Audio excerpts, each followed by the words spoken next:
Welcome to The Liberation Effect with me, your host, Helen Villas. Hello everyone and welcome back to another episode of The Liberation Effect. Today I'm talking to Elizabeth. Elizabeth wrote in because she's looking to try and find peace with the impact of her decisions that she's made to protect herself. And actually, Elizabeth, I'm going to just park myself and hand it straight over to you and ask you, what do we mean by that and what is it that you are looking for from our time together today? So if I start at the end and answer your last question, otherwise I'm likely to forget it. Okay. I made a lot of decisions pre and post pandemic, all about finding freedom. And so what I'd like to get during our time together really is to reconcile and to remember why I made those decisions, because the reasons have been confirmed over the last few years, particularly. Nonetheless, I do find myself relatively isolated, without family, without the confines of a workplace that I was very used to. I left a lot of things behind to try to find a future that I loved. And I learned a lot about the things that I had been ignoring until my circumstances brought me into a situation. It was so dangerous that I had to look at how I'd got there, and instead of minimizing and humorizing the situation, to accept it, but to look at it and to leave it behind me now, because it's all happened. It's happened to me, it's happened around me, and it's happened my whole life. Right. But I don't have to live there anymore. I literally don't live there anymore. I'm not in London. I'm not the same person. Right. Okay. So what is it that you struggle with the most in that situation? That you've made decisions, you've literally moved away from that place, you feel like a different person, but something's still lingering. What is still sitting there? Oh, there's actually quite a lot still. So I have a huge resentment against workplace. I came into recovery. I drank a lot. I drank a lot in 2018, and that saw me leave workplace for what I didn't think was going to be a permanent amount of time. I didn't think I was going to retrain as a coach. I didn't think I was going to start my own business. I certainly didn't think I was going to leave the country. But my journey to discovering more about narcissism started in the workplace. When I got sober, I looked around at the way that we were being managed, the way that we were being treated, the way that we were being triangulated. And I had to understand it because it was so destructive to the cohesion of the teams and to the individuals who were clearly not coping. I mean, we're talking, directors smashing cups in kitchens, screaming, shouting. We joked that we were experiencing Stockholm syndrome and that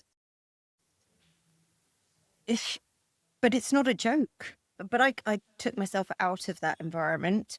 But then I had to, look at my whole life and realize that those behaviors were very prevalent, not only in my entire career, but in my childhood, within my family. Okay. I don't know that you answered my question. Did you? You'll have to remind me what it was. I told you. It's okay. It's fine. I wonder, well, I tell you what the question was what are you still struggling with the most out of this situation that you're in at the moment that we've talked about? Okay. Yeah. So I guess I was explaining that it's lots of things.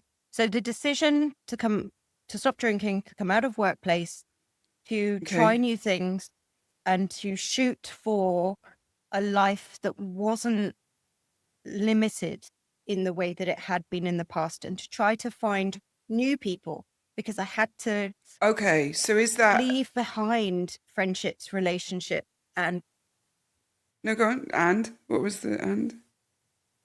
Leave behind friendships, relationships, and... I know that those weren't good decisions, and I found amazing people along the way. But I find myself now, because all of it was about changing my reality, like trying to improve my present situation so that I could have a better and different future, the future that I felt like I could achieve, that maybe I was meant for, because there was, without the misdirection of other people's conditioning or other people's expectations, I could strip it all back and make my own decisions for what I wanted. And I did that, like many of us in the middle of the pandemic. I retrained. I decided, like, kind of crazy, I need to sell my place in London. I need to let it go, because that's the only way I'm going to find freedom.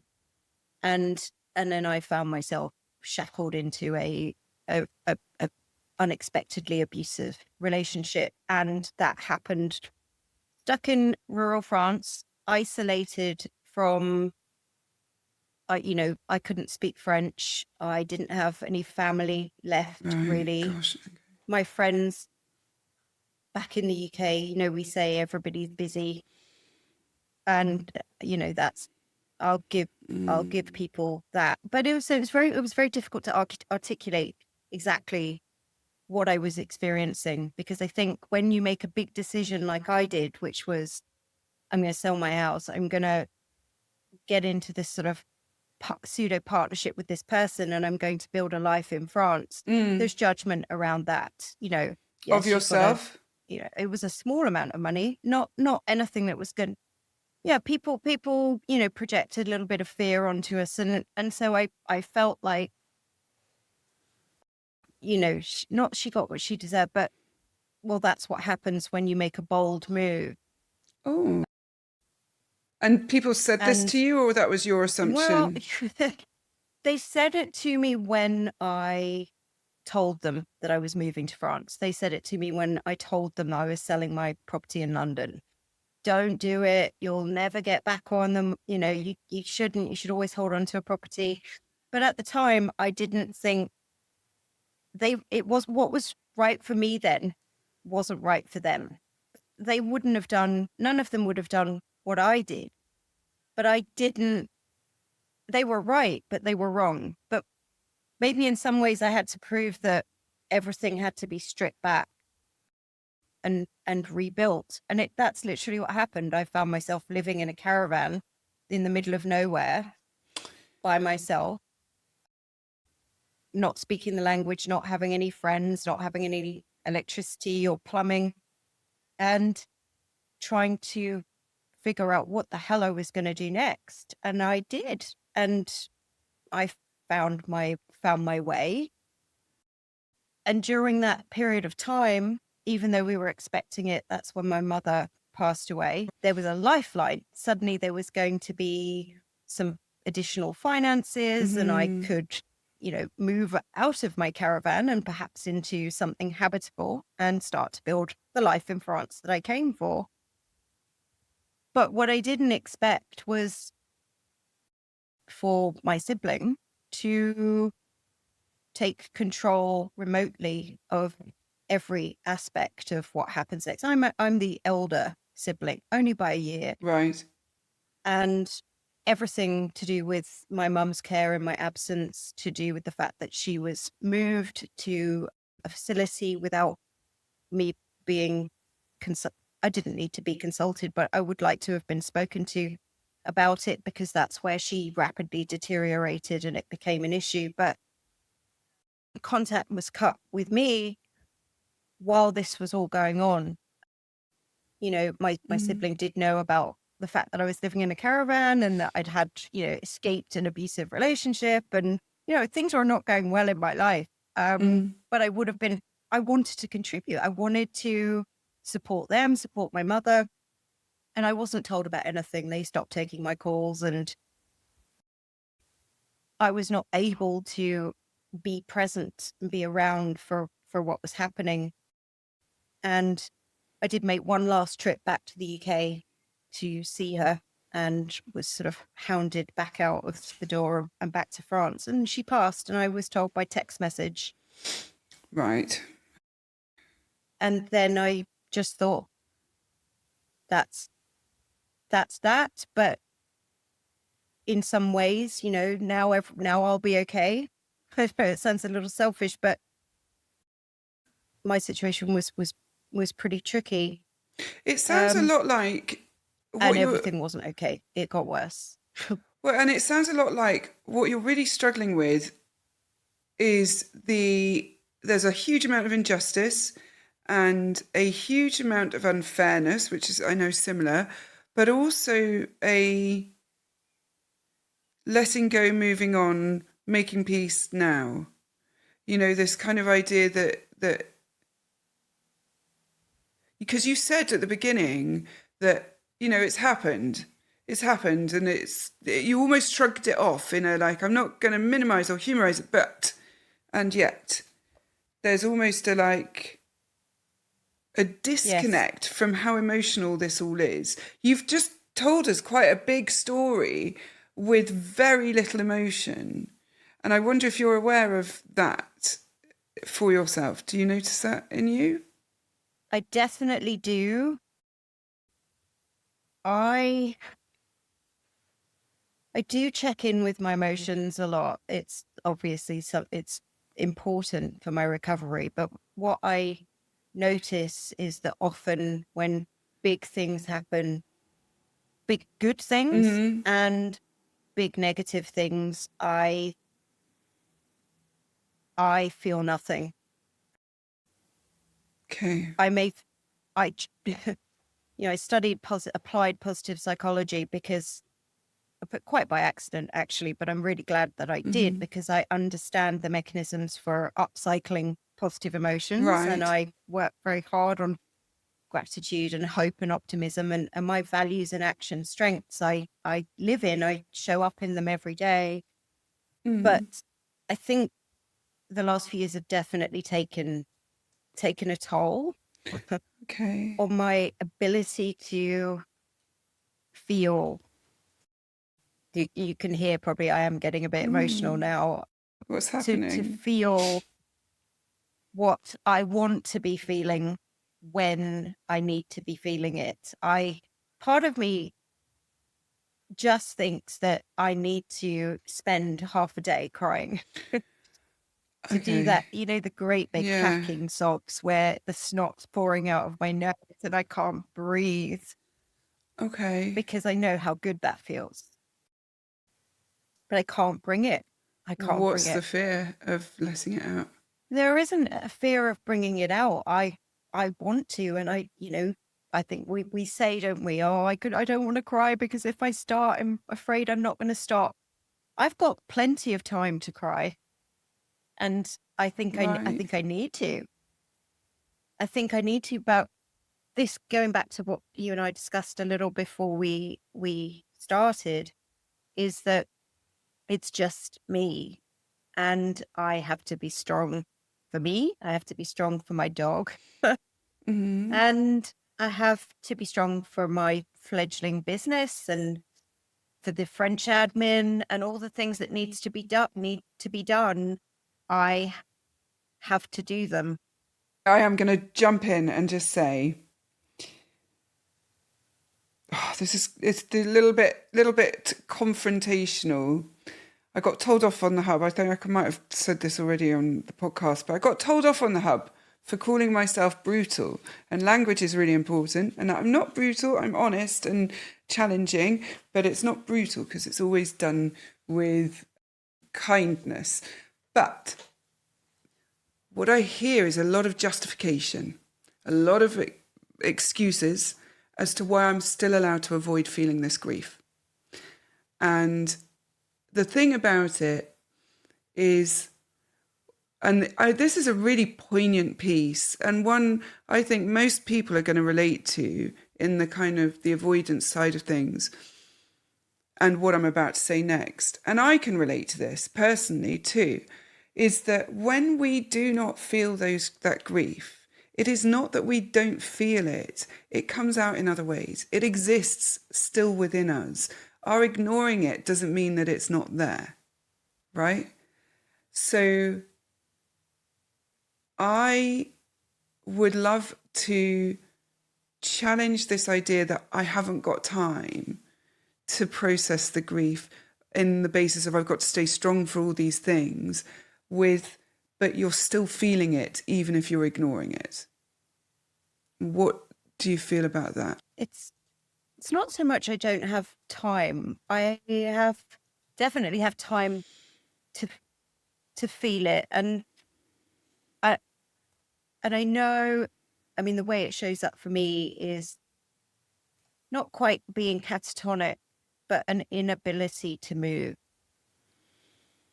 So if I feel this feeling, well, that is still saying I don't have time, isn't it? Because it's like it may well mean that you are unable to kind of drive or move forward for a little period. And so therefore you're saying you haven't got time to allow yourself to be that catatonic state. But actually, what I wonder is how scared you are of the feelings. I think I'm scared of indulging in self-pity. Okay. And I know that there is deep sadness. Mm-hmm. There's deep sadness for the things I didn't have. Mm-hmm. But there is joy for the things that I do have. And so Okay. I try to focus on those things. Okay. Rather than, and every time I think I've addressed the sadness, I realize that I can't have, because my reality would be different. It would be different. And so I've been trying to shift whatever is blocking me being the energetic, upbeat, motivated, positive person that everybody sees, that I see me being, versus the person that just wants to curl up and cry but can't cry. But the two things can coexist. We can be happy and bubbly and Sure. right, and that we could have moments of sadness, and we could have moments of excitement, and then we could be sad and we could be happy again, or we could have just, there's an all or nothing kind of thinking in that if I am sad, I have no space to be happy. Is that right? Or have I understood that correctly? During the pandemic, while I was studying, there was a lot of financial pressure, and trying to do a master's in a year is very difficult. I burst into tears on a call with my course leader, which shocked me, and it terrified her. And she said, "You're not okay." And I went, "Yeah, I'm not okay." But I hadn't noticed because I was alone, apart from my fat Norwegian forest Sorry, cat, Jack. I'm going to jump in again. Sorry, you cried and it shocked you and it terrified her. That was the language you used. Because I was very vocal on the course. I was very connected to the people. I was very visible, and so I don't think she expected. It. Terrified And feels for me like, no, I'm going to just jump in again. Terrified is a very strong word, a bit like hate, and I'm intrigued. It is. Well, I'm intrigued to know, because that was your natural word to use. And what I'm wondering, hypothesizing, is that how you feel about your own emotion? Is that how you fear other people would feel about that emotion in you? That you have to continue to present this upbeat lively, happy person. Terrified is a really strong word. Why did you assume she was terrified? What was it that told you she was terrified? Weirdly, whenever I've described this situation, I haven't used the word terrified. So I'm not quite sure why I did just then. I think when maybe this is it. Like if maybe you're hitting the nail on the head, which is I am terrified that if I don't think I don't have any problem with showing emotion. I definitely don't see it as weakness, but if I break down, that has people are shocked. People don't expect it. It's Why do you think that might be? I mean, even when I've highlighted difficulties to people, it's almost like they don't believe me. Okay, but why do you think that might be? I suspect it's because I don't want to say I put on a front because I would have put on a front in the past. I would have, when you're using alcohol as a coping mechanism and you have a job and you travel and you turn up, see your friends. Oh, how was this? Oh, it was great. It was good. I mean, they don't know it. Traveling for work is exhausting and you're always on. And, I was project managing global projects. So I had to be, 5 or 6 projects going on, waking up in the middle. I had to be on all the time. So I suppose I scare myself if I think that I'm not coping. And it always seemed to me like people couldn't cope with the fact that I might not be coping. I'm going to challenge this, particularly around the drinking. There is a projection in that assumption that people can't cope when I'm not okay. It's not true. It's not true. I am someone who is known as a coper. I'm someone who is known as, emotionally very robust, very able, very stable.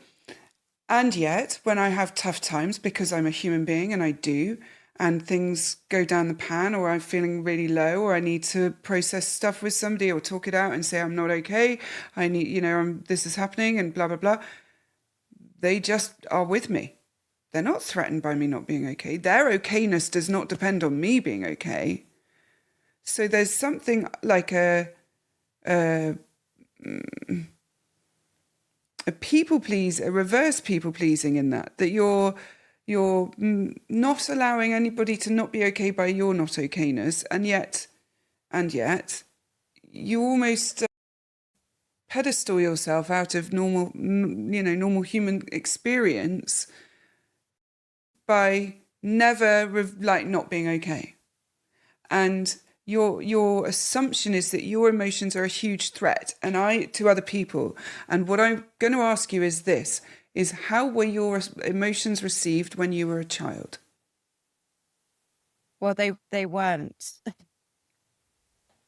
They weren't. Okay, well that in itself is a reception. So what was the reaction if you were to be sad? How would the primary caregivers react around you? Gosh, I'm trying to think of a couple of specific points in time. Would you like me to give you an example of one that I often think about? Yeah. It was... Yeah, if you've got one. Yeah, I was definitely. older, 14. I loved boarding school, by the way. It was a great way to not be around my parents. Too. I was very grateful. Too. I loved not it too. To be sent away. I was grateful to realize that this is where I could grow as a person. I came back for a holiday and I was in the upper fourth, and I love my friends. I had such a tight group of friends. We finished each other's sentences. We knew when each other were going to call. We had that weird connection that you have with certain friends. And I came home and I went to my room, and just out of nowhere, I started crying. And my dad came in and said, "Why are you crying? Like, what's wrong with you?" And I said, "I'm just missing my friends." My parents lived abroad. They lived in Iraq at the time. And I said, "I just miss my friends." And my dad Right. got really angry and he fished around in his pocket and pulled out some money, threw it on the bed and said, "Go and spend that. That'll cheer you up." That was the first and only time he did that. But it was £90 back in the late Mm. 80s. And that was his answer to my, That's a lot of money. yeah, I know. It didn't cheer me up. Money never has. Never has. But Okay. I was left feeling worse. But then I suppose I forgave him because later I kind of understood that he probably, and I know I'm justifying again, but he probably felt, aren't we enough? But he sent me to boarding school. What did he want? You know, it's like, can't have it both ways. Well, hang But on. that's, Well, there's you rationalizing his behavior, right? So you're there, therefore, trying to make meaning of his behavior other than him just being dismissive of your emotion. You're a crying woman. I don't want to hear it. Here's some money. Go and do what women do and go shopping, right? You know, there's a, is there a hope that he felt like that he was pained that you would like rather have been with your friends, that he would have had pain with that? I think I've always, and it's been problematic for me. It's not that I have too much empathy or have had too much empathy for bad behavior and bullies in the past. I understand that bullies bully for a reason, that there's hurt there. It took me a really long time to turn that on its head and to not excuse bad behavior or not to understand it in a way that is almost Mm. complicit. Yeah, because you don't need to. Like, the behavior is enough.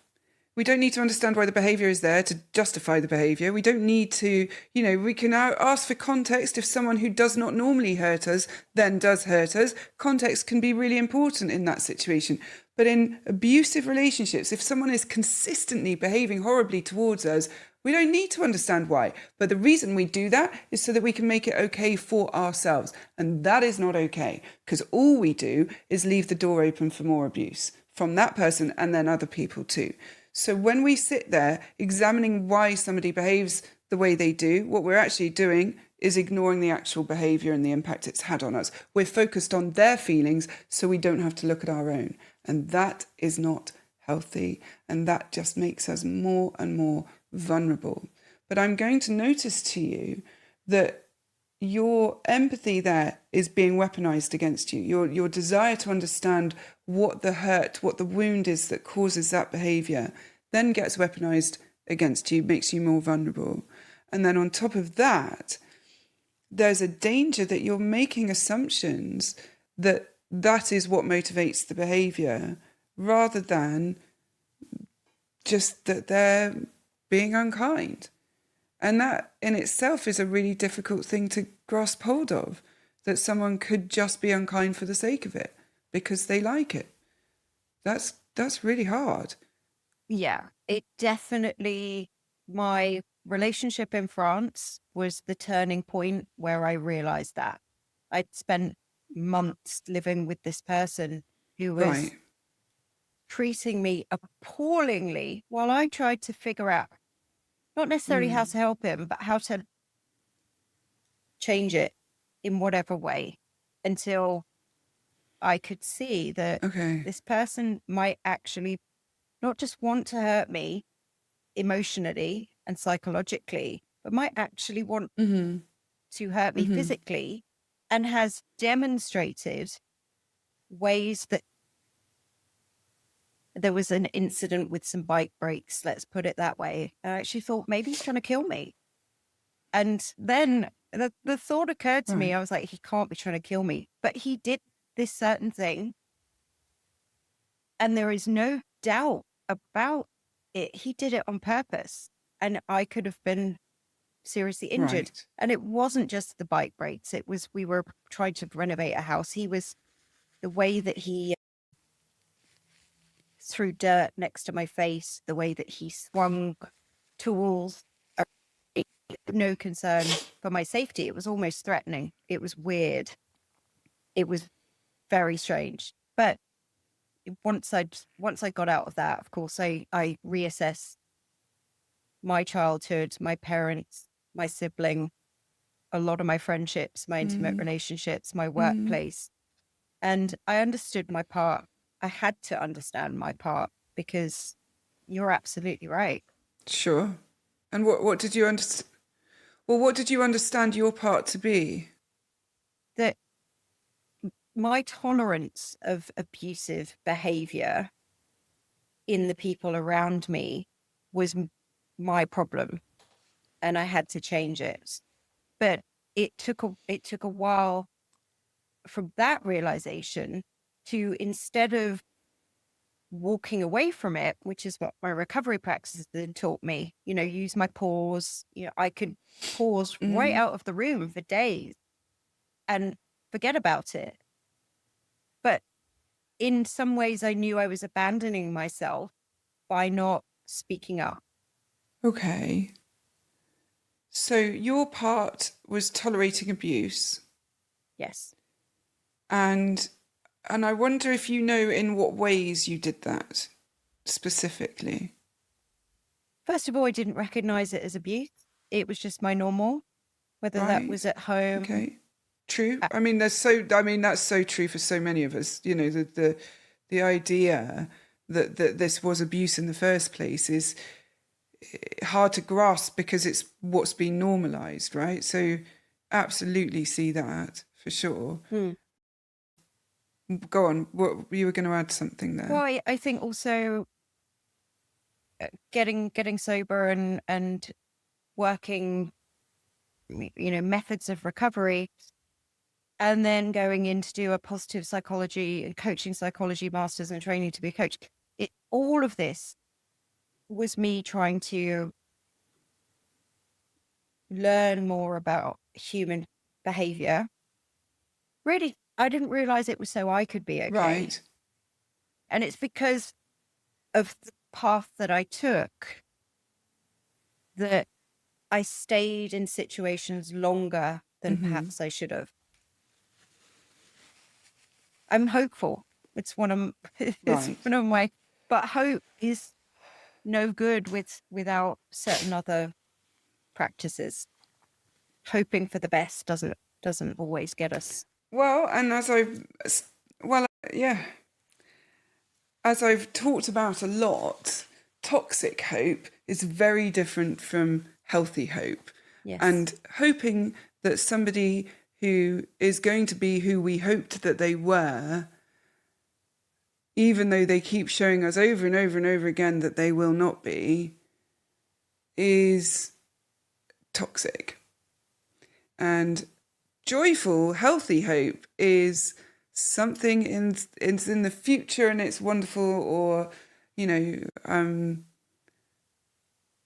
it doesn't hurt us to have it.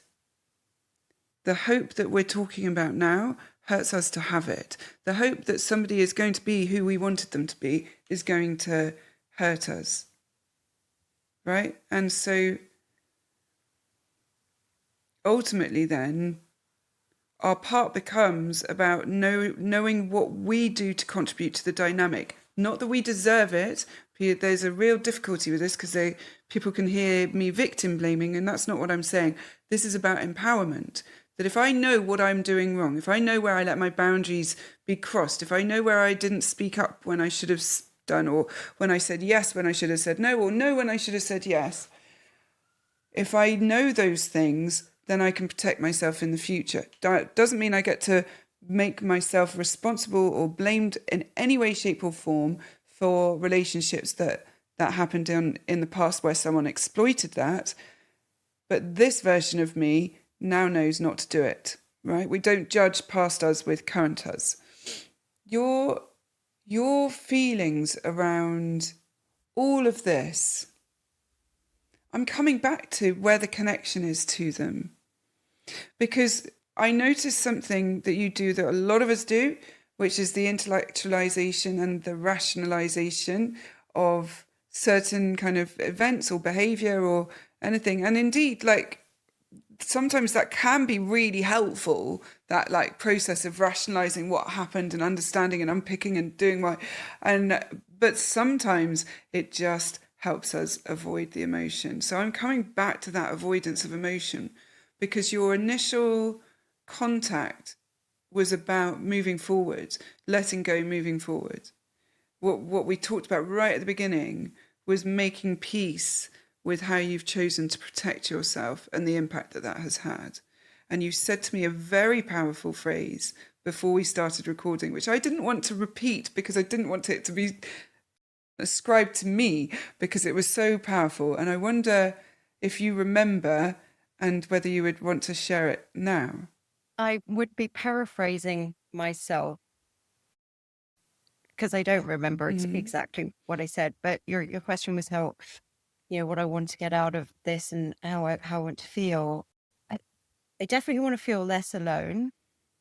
And I don't know if that's exactly what I said. I definitely want to feel less alone, but I want to be free from, and it's related to what you've just said about free from the present me judging the past me for not having done better. And I also want to be a little bit free of the present You said to me, no, that was really interesting. I want to be free of the present me. We can come back to the next bit. What was that? Where were you going with that? This is the crux of it. Because the present me 5 years ago, or the past me, but who was the present me, I did an exercise actually. I tried to write about what I wanted for my future. And when I wrote it, and it was just freedom from this, freedom for this, freedom to have that, freedom. And I realized I already have it. I already have all of the things that I thought I wanted in my future 5 years from now. I already have them now. So I thought, let me go back and see what I was thinking 5 years ago. And I have them, even though I have a lot less. I don't have a home. I don't have, there are lots of real practical things that one needs to live in this world that I don't have. But I have the freedom that I didn't have 5 years ago. So, and we go back to this hope, this healthy hope that having those things now is building blocks for me building towards the future, to the future me. But maybe I need to maybe the future me needs to give the present me a bit of a break for having unusually difficult set of circumstances going on, and I'll figure it out. Okay. Your phrase to me, and I'm going to paraphrase it as well, because damn it, I should have written it down. It was so powerful. It was the idea that you want to stop seeing yourself as having no one and instead seeing yourself as having freedom, that your choices, the choices you've made to protect yourself, haven't left you with no one, they've left you with freedom. That you are creating a different family, a different life, a different experience of the world, free from those that were cast upon you. Along those lines? That's pretty much it. And I guess that's what I'm saying. And what I realized when I wrote the list is that I do have that. I don't mean to justify or make excuses. It's just, it's difficult because I'm the only one reminding myself of that. And I wonder if, right now, today, there is this wanting to cry, wanting to grieve, wanting to just be free of it all and live in the freedom, truly live in the freedom that I've created for myself.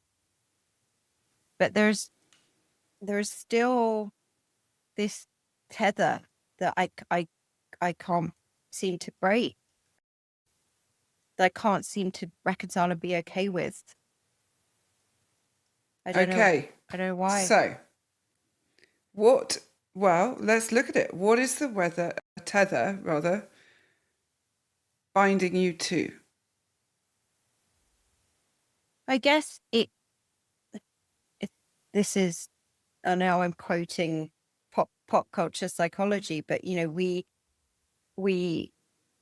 I think maybe there's some truth in this for me, that without my pain, who am I? But I know that. Aha! No, this is important. I was talking to a friend about this at the weekend, and I was saying, a lot of people who've been traumatized find it very, very scary to process their trauma because they have no identity under the trauma coat. And I was explaining my own experience of that, I remember like they're coming to this sort of crux in therapy of like, it's either take off the trauma coat or never take it off. Take it off and feel raw and vulnerable and visible and seen and not using my trauma as my identity, or stay where I was and never moving forward. And the thing is that point at which we take off, he said to me, "What, like an actual coat?" No, like a metaphorical trauma coat. My identity was sewed and patched into this coat that enveloped me and was comfortable and safe and kept me moving through a world that I understood. Because if everyone's mean to me, I know that everyone's mean to me. I'm not caught off guard by it. That's familiar and comfortable. So even though it's horrible, it's predictable and I feel safe in it, right? The absolute, like the biggest challenge I think people face in this recovery process is that moment of, I have to choose whether to take off this coat or leave it on, and which path looks better. Because both are painful, both are horrible. One is comfortable, one is unpredictable, unseen, unknown, but I can see all the way down this road where my coat is still here. But if I take off the coat and leave it here, that road is just murked in fog. I can't see anything. I can't see where it's going to go. And it's terrifying, because what if it's not worth it? What if I get through the fog and it's just that I've got to put the coat back on after all of that? And that's a valid fear. To a degree. It's also a self-blocking, self-sabotaging thing that we could do to avoid that pain. Because actually to walk into the fog means walking into the pain. If you're scared of rejection, of saying no, have no idea how to trust people, you're not alone, and you don't have to heal alone either. That's what the Hub is for. It's a membership community designed for survivors just like you.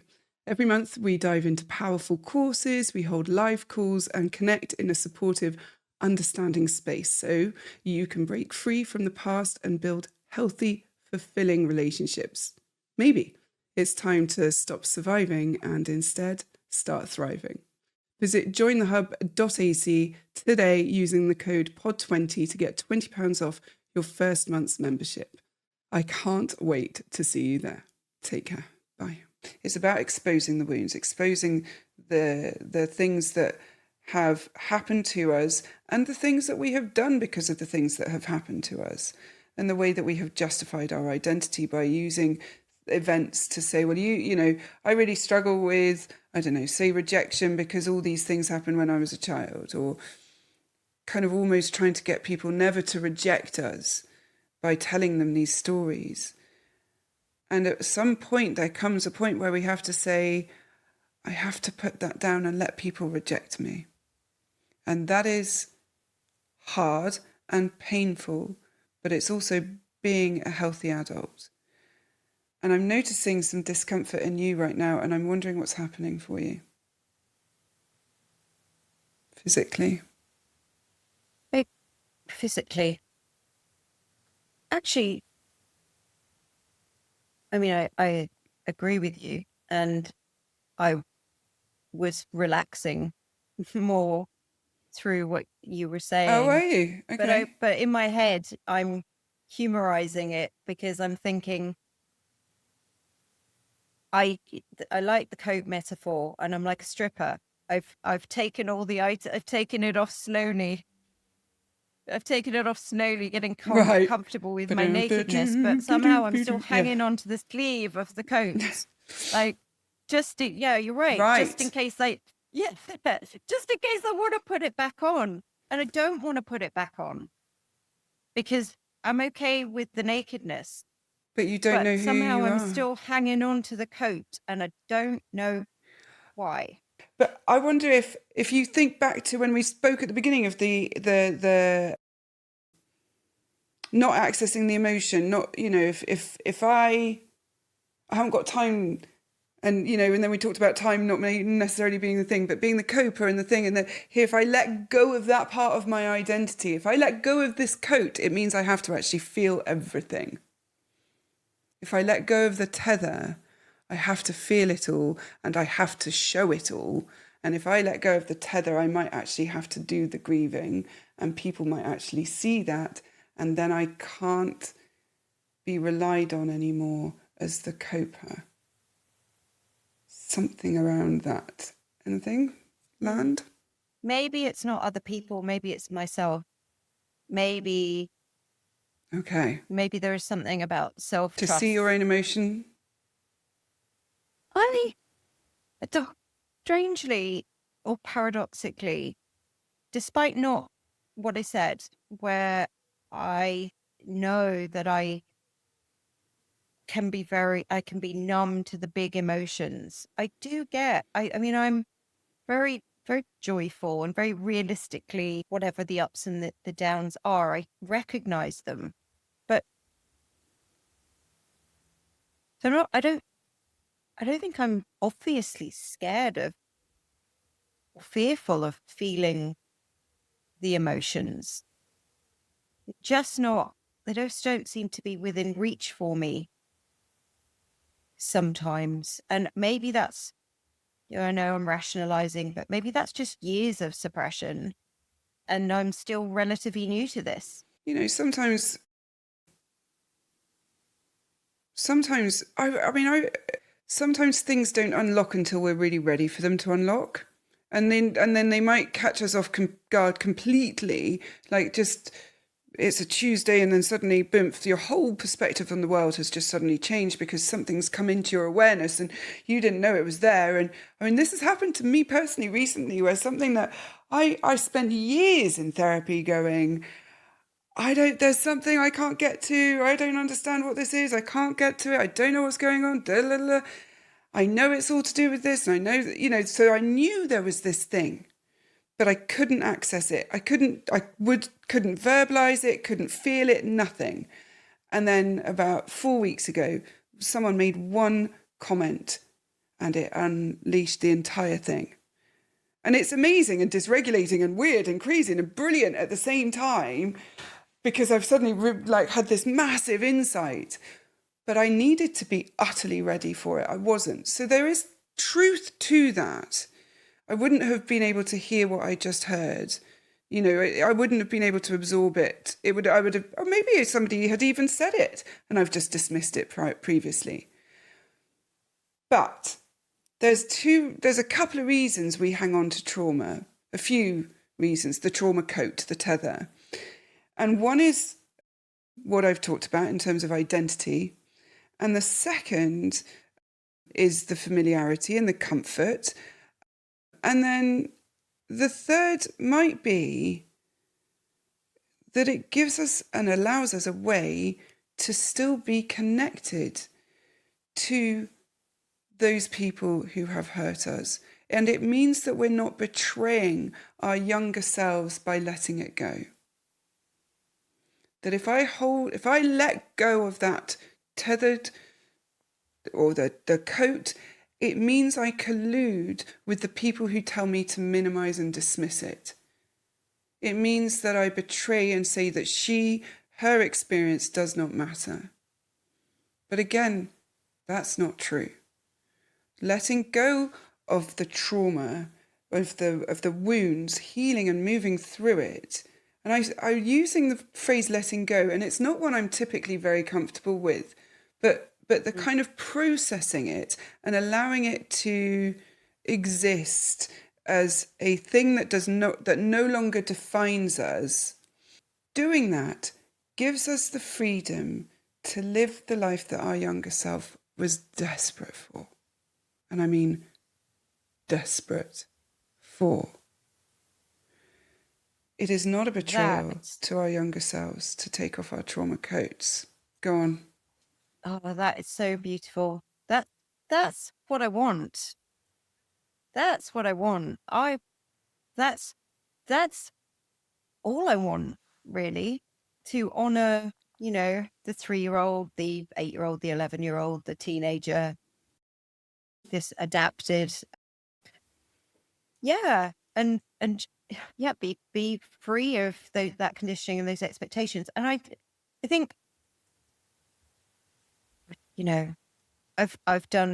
I've made all the moves possible. I'm out of moves as well. Like, I don't know what else I can Right. do. I've changed country. I've changed career. I've changed everything. I don't even look the same. Not, surgery involved. Just I don't talk about the same things. No judgment if there is. Oh, exactly. I just, again, yeah, I just feel like I don't know what my next move is for the future. Okay, so if I let go of the trauma coat, if I let go of the tether, I'm completely untethered because I don't know which direction I go at all. At least if I've got that, I've got an anchor. But if I let go of that, there's no anchors at all and I have to move without anything tethering me, right? And it is the last anchor, unless there's another anchor that is hiding behind the main anchor. Every rock bottom has a Right. trapdoor in it. That's what they say. But it has to be the last anchor because there's nothing left in a good way. I mean, sort of in a bad way. I Right. wish there was more left, but Yeah. nothing emotionally, no stone has not been unturned to try to get to the bottom of this. Okay. But when we get to the bottom, the only way is up. And that journey is super scary. Right? There is that too. Because there's also another throw in, and I might be colluding with the whole intellectualizing a bit here. So I'm going to check myself in a second. But there is also an element of this is really tricky in that if we let go of, and work our way up and become the empowered, independent, resourced, healthy human, we can also fear that we will no longer get shown care by being that. That if I'm not hurting or wounded, I may not get care anymore. And that might not look like, me being all like, oh, poor me. It might be, no, I'm a coper, I can do it. But people noticing that and even kind of saying, it's not okay that you're pushing yourself through all this all the time, right? They're still seeing us. And if we are empowered, if we let go of our wounded inner child in that way, or just put her on a chair to say, snuggle down, you're safe, we fear potentially that we will never get the care that she wanted. I think that's definitely true. But okay, how does it feel to notice that? Yeah, well, weirdly a bit disappointed because I wrote it as a limiting belief on the wall of my derelict farmhouse. I spray painted it. And it didn't make any sense to me at the time that I should be writing it. But obviously I came to the understanding that I had to look at where that had come from. It's, I suppose, a little disappointing to think that I'm still there, but I'm not I'm not still in that relationship. I'm not in a lot of the relationships that cause me to write that on the wall. So I'm not there. But Can I I check haven't. what you wrote? What was it that you actually wrote? I wrote, I do not deserve. No, hang on. I do not deserve love was really what I wanted to write. What I wrote on the wall was, I do not deserve the things that I want and desire. But specifically what had gone through my head was, I do not deserve love. Okay. How does it protect you to believe that about yourself? Well, I mean, it doesn't, but Yeah, it does. it You may wouldn't be have. doing it if you Well, didn't. I'm looking for it. Well, If I am not lovable, if I don't deserve love, what do I never look for? love. Right, and then what does that mean? But that I'll be alone, which I don't mind in a solitary way. But I'm not And what does alone. that mean? Right? Wait, but what does it mean if I'm alone? What am I if I'm alone? Potentially lonely, which is not good. What else? It means that I have What are no you one. if you are alone? Am And I what if does that I'm mean? alone? Not important. Think of it as a Not positive. loved. I'm not loved. And then okay, and then what? How does that protect you? What might be the positive of not being loved? Okay, so the positive of not being loved is that I never have to lose it, or I never have to misinterpret it, or chase it, or find it. I mean, love just is. Or behave in a certain way to And receive then it. what happens? Right, and so then what does that mean? Means I'm not myself. Okay, the word I have in my brain, and it right. So the word I have in my brain, and this, you're all down. All these layers are true. Everything that you've said is absolutely right. The word I have that is like that as a pulsating beacon is safe. 100%. If I don't deserve love, I am safe. If I believe I do not deserve love, I am safe. No one can hurt me. No one can take advantage of me. No one can disappoint me. No one can leave me. No one can die on me. No one can wound me. No one will force me to lose myself and all the edges I've worked so hard to define. If I do not believe I deserve love, I protect myself from love, because the only love I have known has been one that is wounding, painful, conditional, and dependent on my silence and compliance. And so I therefore hold on to my trauma coat, my tether, to remind me to keep myself safe. How does that feel? Spot on. Okay. So, you asked at the beginning, we talked about moving on from the injustice and all the situation that you've dealt with. And I wonder now whether you've got any better idea of how that might be, what that might look like, and what you might be moving towards, even. It's the gears are turning. Yeah, I'm Moving letting them go. towards- It's not a problem. Yeah. I wish I knew more practical ways to allow love, to allow this to flow, because the people I am around now, it's very easy. It's safe. And it's what it should be. It's what I wanted. What it all means for my future, I don't know. I mean, I can generally not even say the words out loud that imply or infer that I might want any kind of intimate or romantic connection, because I don't feel that is necessarily where I need to receive my love from. It's not Okay. that, but maybe it is that. Maybe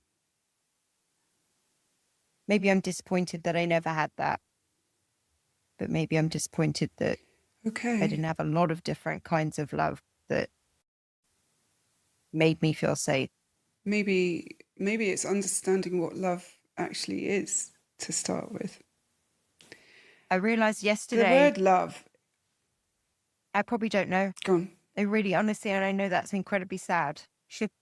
But I probably don't really know. No, it is sad, but I think 90% of the country would probably relate to you in that. And the reason, or the world even, because the reason is that love is an entirely subjective word. It's totally subjective. If you think of a toxic person, love means adoration, silence, and compliance. It means worship. If you think of a healthy person, it means partnership, collaboration. It means joy and freedom and acceptance. You get to decide what love is for you. Love for some people,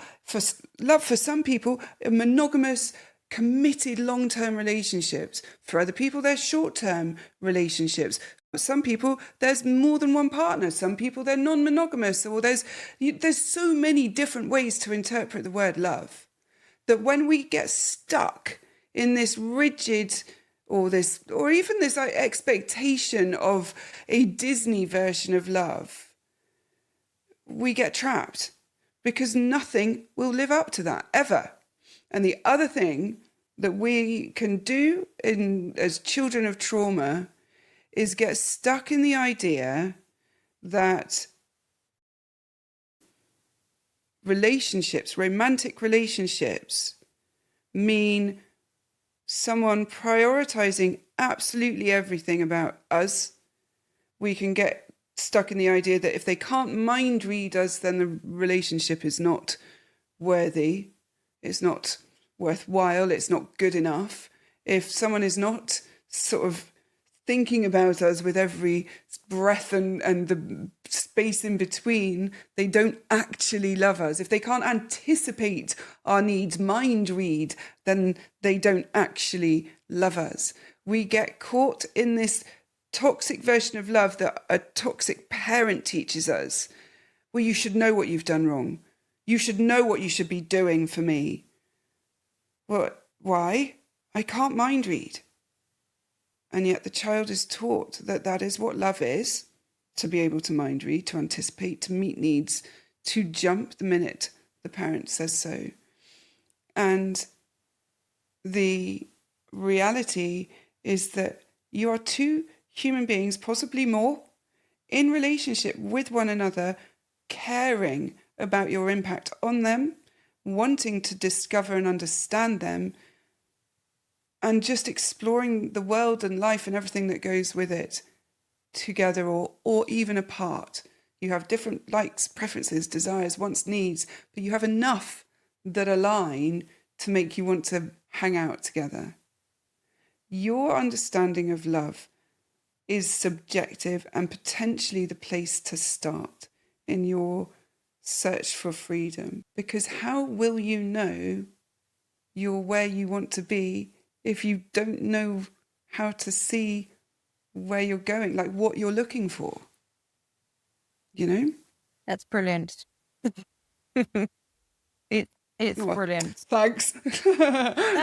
Okay. Well, I don't know if you know much about steps, but step 4, we write I do know steps, and a life story, isn't it? That's step 4.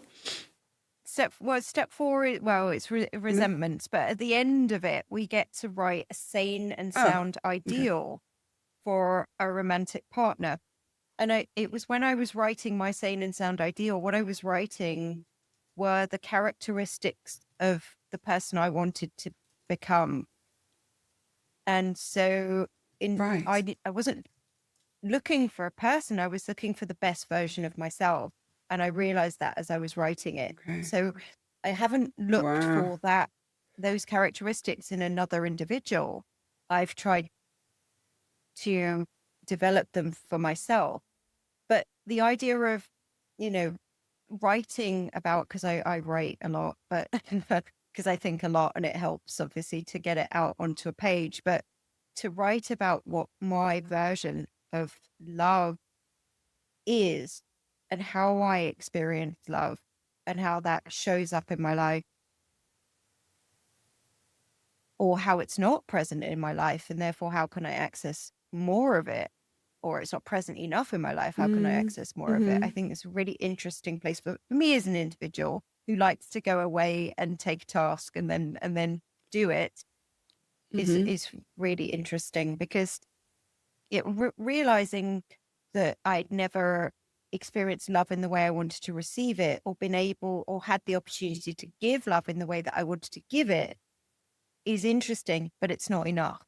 It's not enough to just be aware of that and feel sad about it. I have to go and do something. So that's amazing. Thank you. That's my absolute pleasure.